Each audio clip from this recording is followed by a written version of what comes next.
Oi, eu sou a Maia e no vídeo de hoje eu vou falar pra vocês quais foram os meus lidos de julho. Esse mês foi o mês do meu Livers, né? Então eu proibi, repeli todo o mal presente nele. E foi um mês bom, foi um mês tudo. Lembrando que todos os links dos livros vão estar aqui na descrição. Então se vocês quiserem ver, eu não tenho nenhum link comissionado por enquanto. São só atalhos pra vocês mesmo. Vamos lá. Primeiro líder de todos. Gente, esse aqui... meu grande amigo. Se vocês viram a tag do 50%, você já tem um breve spoiler sobre o que eu achei desse livro. Mas assim, só de olhar aqui, essa parte aqui dele, vocês podem ver que as tags estão indo até só metade do livro, porque eu abandonei. Gente, como eu falei que eu tava repelindo todo o mal desse mês na minha vida, eu não insisti nesse mal aqui não. Ele começou a me encher o saco, eu falei... vai embora. Esse livro aqui conta a história de 42 estudantes que estão no 9º ano e para se graduarem e passarem para o ensino médio, eles são colocados em uma ilha com o objetivo de se matarem. E aí, tal qual Jogos Vorazes, quem sobrevive vai para o ensino médio e continua a vida como se nada tivesse acontecido. Ganha um prêmio, ganha uns negócios assim meio foda-se e é isso. O grande problema desse livro aqui pra mim foi que ele começa logo quando o jogo vai começar. Ele não começa um mês antes, ele não começa umas semanas antes pra gente ser introduzido aos personagens e às personalidades deles e diferenciar quem eles são, saber minimamente fatos sobre eles. Não, a gente é introduzido nessa história quando a fofoca vai começar. O que me dificultou muito esse livro foi me importar o suficiente com o que estava acontecendo, com as pessoas que estavam morrendo, com as traições, com as intrigas, com essas coisas, se eu não conhecia essas pessoas, se eu não sabia que relações que elas tinham previamente pra mim saber quem tava traindo, ficar chocado, meu Deus, não acredito, entende? A gente não tem construção prévia ao massacre, a gente não tem nenhuma construção dentro do massacre. Se você quer que eu me importe com um personagem que tá morrendo, eu tenho que conhecer ele minimamente. Se ele quisesse detalhar várias mortes, como ele detalhou até onde eu li, eu tinha que pelo menos conhecer as pessoas que estavam morrendo pra mim me importar. Pra não ser só uma violência gratuita que eu tô consumindo, as coisas que aconteciam com os 3 personagens principais, eu me importava. Eu falava, tá, eu conheço você, eu sei o que você passou minimamente, eu sei o seu passado. Com as outras pessoas, não me interessava. E aí ele vinha, fazia um capítulo com 3 páginas. Na primeira ele introduzia a pessoa, na segunda ele contava um pouquinho sobre o passado dela, na terceira ele matava ela. Não vou ligar, meu amor, não vou ligar pro que tá acontecendo, não vou ligar pro massacre aqui, ó, por mim. Eles que se explodam, eu não conheço eles. E aí, essa característica deixou muito difícil eu me importar com o que tava acontecendo e eu queria acompanhar, querer saber o desfecho dessa história, entendeu? Esse foi o grande ponto crucial pra mim. E outra coisa, eu falo 3 personagens principais porque, dado momento, viram 3. Mas desde o começo tem um personagem que se destaca mais. E ele, eu odiava. Eu achava ele insuportável, cada vez que ele abria a boca pra falar qualquer coisa, eu ficava assim, se mata, some! Então, assim, eu tive um problema grande com esse protagonista, sabe? Quando eu já não gosto do protagonista, já estraga muito a experiência do livro pra mim. E aí, o enredo do livro também não ajuda. Aí eu falei, tchau. E larguei de mão. Então eu nem vou não dei nota, não fiz nada, só tô contando aqui pra vocês que eu li mesmo, mas como é um abandonado. E de verdade, uma coisa que eu sinto é que esse livro aqui, todo mundo tem na estante porque ele é uma queima de estoque. Porque a Alt bota ele na Bienal por 20, 25 reais. Livro de 600 e poucas páginas, todo mundo vai querer comprar. E aí por isso todo mundo tem ele na estante, mas por qualidade... não é não, amor. O próximo livro que eu li foi Todo Mundo Aqui Vai Morrer Um Dia. E, gente, esse livro, ele se tornou um dos grandes favoritos da minha vida. Foi uma surpresa maravilhosa. Mas, assim, um disclaimer que eu faço pra vocês é que esse livro pode não ser pra todo mundo. No quesito de, eu acho que grande parte da magia e da beleza desse livro e do favoritismo que ele tem pra certas pessoas é quando ele é lido em momentos específicos, sabe? Se esse livro você não lê no momento certo, que você tá precisando ouvir as coisas que ele tem pra te falar, vai ser um livro que você vai achar qualquer coisa, sabe? Não vai ter um, meu Deus, que obra de arte. Porque ele é mais sobre identificação mesmo, sobre entender certas coisas que a gente às vezes precisa ser visto em terceira pessoa pra falar, tá tudo bem. Esse livro a gente tem a história da Gilda, que é uma lésbica ateia que sem querer vai trabalhar numa igreja. Eu amo essa sinopse porque ela é muito intrigante. Basicamente o que acontece é, a Gilda foi demitida do emprego antigo dela e ela tem uma ansiedade muito forte. Um grande fato da vida dela é que ela frequentemente vai no hospital porque ela sente que ela tá tendo um ataque cardíaco. Na verdade, ela só tá tendo um ataque de ansiedade. Então a ansiedade dela é severa. E ela também é depressiva. Então ela é o pacote perfeito, né? E ela foi demitida e em busca de apoio, porque ela realmente chegou no fundo do poço. Essa igreja oferecia uma terapia em grupo, ela vai lá com esse intuito. O padre acha que ela tá lá pra fazer a entrevista de secretária, ela precisa de um emprego, então ela fala: manda. Só que aí ela tem que criar toda uma persona que corresponde àquele ambiente, né? Aí ela é uma garota de Cristo, uma garota sã, uma mulher hétero, e aí isso vai desenrolando uma história muito engraçada em alguns pontos e muito triste em outros. Eu acho muito bem feita a maneira como a ansiedade e a depressão é representada nesse livro. Não senti romantizado, muito pelo contrário. Mostra muito como a gente perde coisas por conta dessas doenças mesmo. A gente perde interações, a gente perde romance, a gente perde trabalho. E realmente é uma coisa que consome a nossa vida em dado momento, né? Dependendo ao grau que ela chega. É um livro...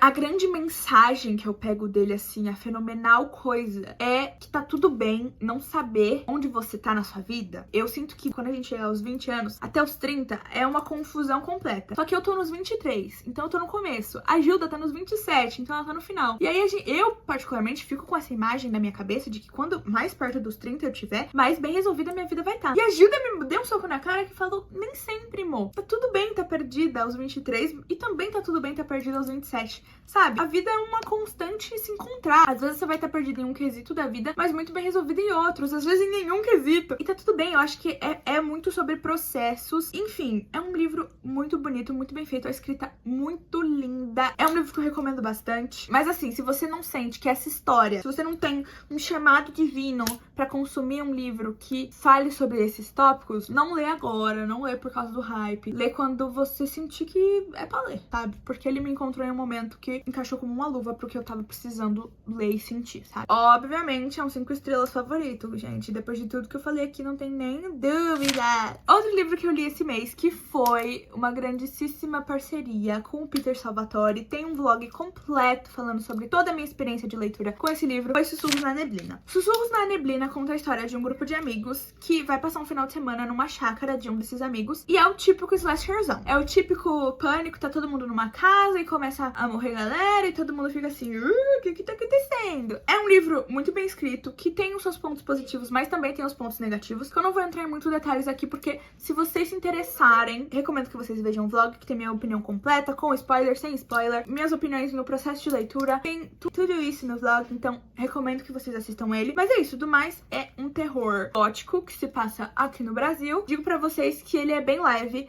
que a maior parte da porradaria e da pancadaria e do tenebroso acontece mais pro final. O livro é um livro mais calmo, mais clean, então se vocês têm problema com gore, com coisas muito explícitas, pode ficar tranquilo que esse é um livro que não vai te dar nenhum calafrio, nem coisas assim absurdas, mas vá com a mentalidade de que é um slasher, que eventualmente vão ter coisas que você talvez possa ficar meio traumatizado, algumas descrições que são meio brutais, e você pode ficar meio assim...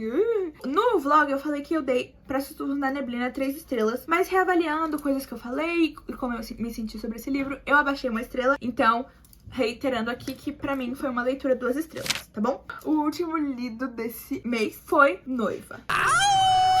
Gente, esse livro foi uma viagem, porque depois de Crepúsculo, eu nunca achei que eu ia ficar tão obcecada por um livro da Ali Hazelwood sobre uma geladeira tramontina loba, uma vampira sarcástica e um universo muito bem construído, primeiramente. Segundamente, completamente viciante. Vamos com calma. Bom, nesse livro a gente tem a Misery, que é a nossa personagem principal. Ela é uma vampira. E aqui, nessa realidade, a gente tem 3 clãs principais, que são os vampiros, os licanos e os humanos. Esse livro me introduziu a muitas coisas do gênero do romance sobrenatural que eu não fazia ideia de que eram algo. Mas eu vou chegar neles mais pra frente. Bom, primeiro de tudo, a Misery é a nossa personagem principal. Ela é filha de uma pessoa muito importante no clã dos vampiros, então ela sempre foi meio que uma moeda de troca pros interesses vampirescos. Então ela cresceu no meio dos humanos porque eles tinham um combinado de que eles mandavam um humano pra viver no mundo dos vampiros e um vampiro pra viver no mundo dos humanos, pra que essa aliança humano-vampira fosse estabelecida e que se qualquer coisa acontecesse, qualquer guerra, nananã, a primeira pessoa a morrer em ambos os mundos seriam o humano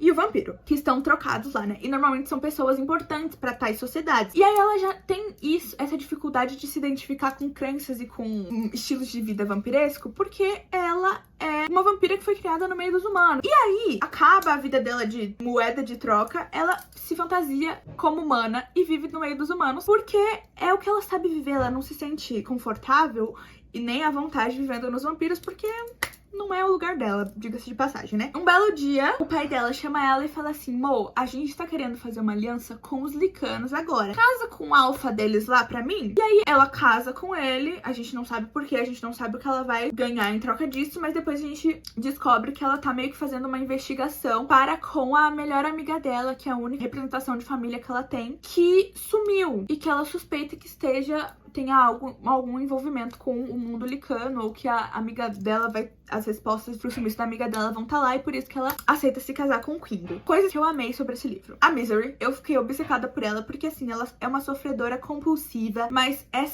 esse passado sofrido e essas coisas que machucaram muito ela, não deixam ela como uma protagonista burra de romance. Ela, na verdade, vira uma vampira completamente cética e irônica, e eu amo a maneira como ela lida com o trauma dela, sabe? E agora sobre o Louie. O Louie é o nosso macho alfa, é o Lycano alfa, que é o marido da Misery. Descobri com esse livro que, na verdade, lobisomens e shifters de lobo são coisas diferentes. E assim, ele é um shifter de lobo, porque ele vira um lobo, tipo Jacob de Crepúsculo. Eles não são lobisomens, eles são shifters de lobo. Ele não é uma característica meio lobo, meio homem. Ele é um lobo completo, ele se transforma em um lobo. É meio que isso, né? E aí eu descobri que tem essa diferença entre lobisomem e shifter de lobo. Vamos lá, calma lá. E assim, eu parei pra pensar, depois que eu terminei de ler esse livro, que depois de Crepúsculo, o único livro que eu li sobre romance sobrenatural. Tipo assim, depois de Crepúsculo, eu nunca tinha lido nada. E eu amei, gente. Eu fiquei viciada em certas coisas.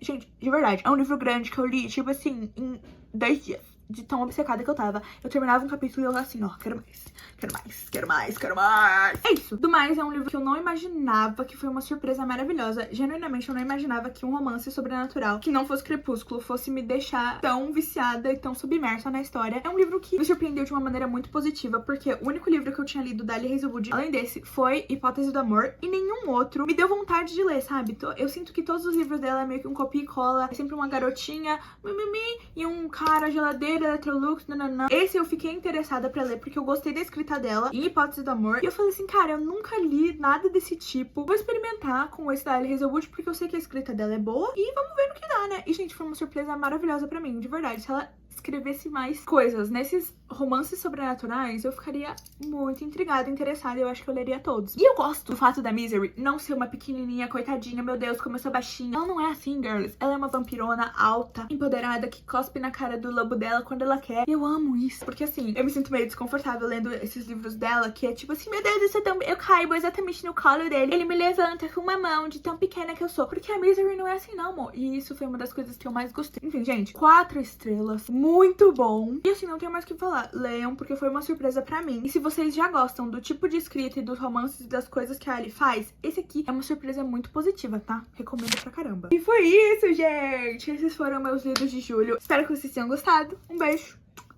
E até o próximo vídeo. Tchau!